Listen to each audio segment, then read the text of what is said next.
cada vez mais racionais, mais difíceis de impressionar, são cada vez mais exigentes, ajustados a novos paradigmas, portanto, tiveram que mudar nos últimos anos a sua maneira, sobretudo, de comprar e de consumir, e, portanto, para nós, marcas, para nós, retalhistas, para nós, gestores de mercado, são cada vez mais complexos.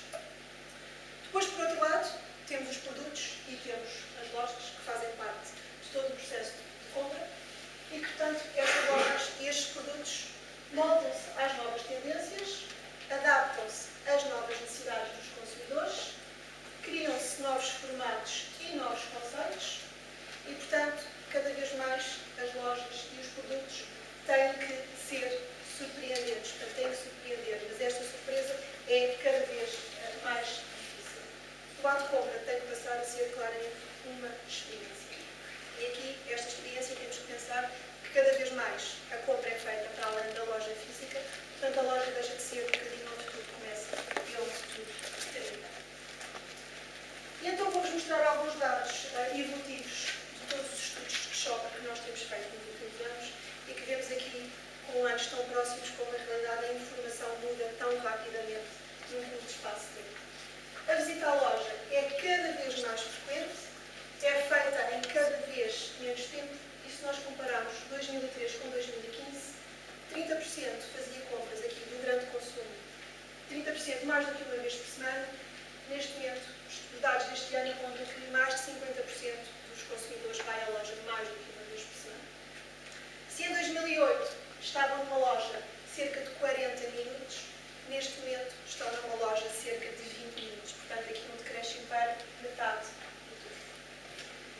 E todos estes dados acabam por nos mudar a missão de compra. Se antigamente era quase que o formato de loja e a insígnia que condicionavam o comportamento do compra shopper, neste momento é a missão de compra. Cada vez mais ocasional do que abastecimento. Se há 10 anos atrás fazíamos compras para o mês, neste momento faz-se compras por dia ou para 3 ou 4 dias. Portanto, em 2012 tínhamos 23% dos nossos compradores a fazer abastecimento. Em 2015 temos cerca de 15% a fazer abastecimento, mas cada vez menor. É semanal, no máximo quinzenal. As compras ocasionais neste momento rondam os 60%. Dados também deste ano, à entrada da loja vou fazer a compra de 3 categorias. Quando saio da loja, efetivamente comprei 5 categorias. Aqui está claramente o racional da compra que vimos anteriormente. E perante tudo isto, então, a questão da conveniência começa a ser um fator cada vez mais relevante. Estudos muito recentes que saíram esta semana do Planet Retail revelam que o canal de conveniência na Europa terá um maior crescimento nos próximos tempos, ultrapassando mesmo o online. As previsões até 2029 são que este tipo de canal cresça cerca de 7%.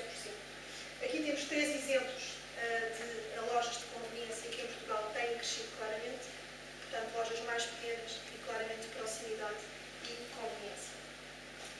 Se nós olharmos então para os dados do online em Portugal, eles são claramente muito pequenos. Portanto, temos 12% dos portugueses que fazem compras online e claramente em categorias muito específicas.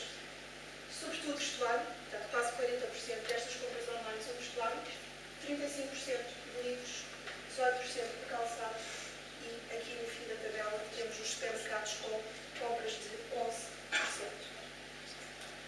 Portanto, em suma, estamos a passar de uma lógica de compra automática para uma lógica cada vez mais refletida. E temos toda esta lógica porquê?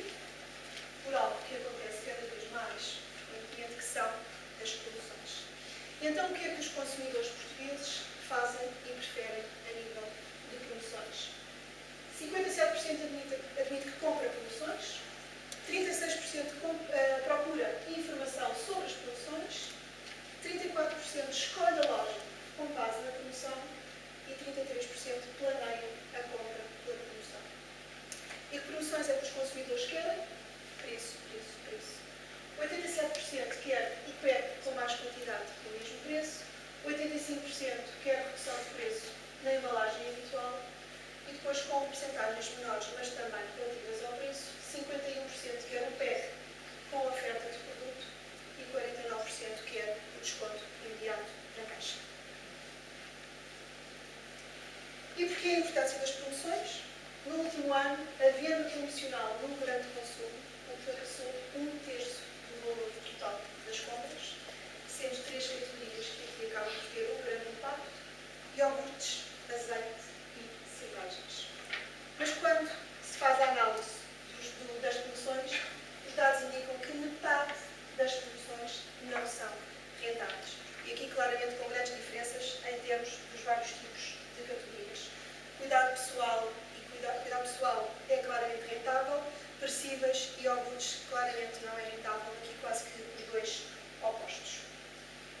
E então, perante isto, quais são as perspectivas? Ver o mercado apenas na vertente da produção é insustentável. O mercado precisa de soluções baseadas na inovação, evitando que as promoções destruam o valor dos produtos e das marcas e, portanto, é preciso encontrar aqui o equilíbrio entre as duas faces da moeda, a promoção e a inovação. Nem tudo é negativo e o que nós vemos com os dados que saíram agora no final de outubro é que os portugueses estão cada vez mais confiantes. Portanto, temos os dados da Comissão Europeia que nos indicam que o índice de confiança dos portugueses está a aumentar, tem vindo a aumentar nos últimos tempos e registra um valor mais elevado desde junho de 2001. Mas ainda estão um pouco propensos a consumir. Sim, estamos ainda na barreira negativa. Os dados indicam que em setembro de 2015 o indicador permanece em negativo, portanto, menos 21 pontos, chegou aos menos 40, embora registre um ligeiro aumento desde julho para cá. Portanto, muitos dos consumidores ainda não estão propensos a comprar mais do que os produtos para as suas necessidades do dia a dia. E para tudo isto, então, é difícil que o retalho no futuro concorra apenas com preço e com produto. Tem que ir mais além. O consumidor, perante a existência de promoções, vai sempre conseguir encontrar algo mais barato em algum sítio. E por isso mesmo, a diferença tem que ser feita por outra via, tem que ser feita pelo serviço. E aqui temos claramente o treino, a retenção e o incentivo dos colaboradores e temos que envolver os clientes, seja no meio físico, seja no meio digital, seja por tipo de cliente, seja por missão de compra, seja por tipo de produto, seja pela variável que a nossa categoria seja mais importante. E desta forma, em conclusão, temos então que identificar as necessidades de compra subjacentes a vários cabazes. Quando se vai às compras, não se compra o produto, compra-se um cabaz e por isso mesmo capitalizar ações a desenvolver com estes cabazes. Temos que segmentar as lojas com base em padrões de compra, portanto, desenvolvendo iniciativas de marca e criando gamas específicas. Temos visto, por exemplo, no Reino Unido, claramente as gamas têm vindo a diminuir e isso é uma tendência que começa também a aparecer em Portugal.